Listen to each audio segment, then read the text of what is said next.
sostanzialmente proprio Venezia, è fatto su Venezia, è costruito e disegnato su Venezia. Sono 3 racconti diversi ma legati tra loro, sono 3 racconti che hanno una loro matrice che li lega e raccontano una Venezia un po', come si può dire, inventata, una Venezia ingenua, perché proprio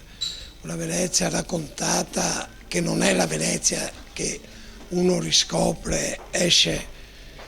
dalla porta, fa un riferimento al libro e la ritrova, no, è una Venezia immaginata, anche tutti i fondali e le cose sono immaginate, è una Venezia dove c'è Cagliostro, c'è Casanova, c'è un ladro, ci sono delle maschere, c'è il Settecento,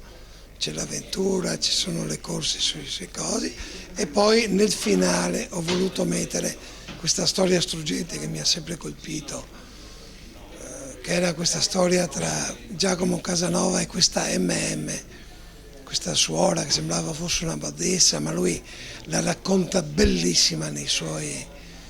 sue memorie e ho voluto raccontare la loro ultima notte, che poi entrambi avranno una fine diversa. Casanova verrà arrestato e lei sparisce dalle pagine e entra nella leggenda e fa parte di Venezia, leggenda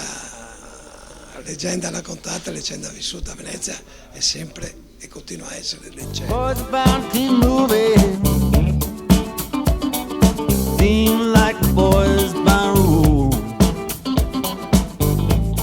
Presentazione anche qui al Graspo de Uà, al centro storico di Venezia, è significativa. Di più, perché il Graspo de Uà è importante perché si dedica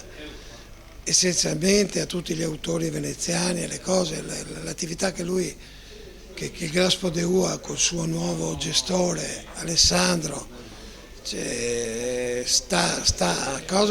una delle piccole e delle poche cose culturali a Venezia che hanno importanza, perché lui sa trasmettere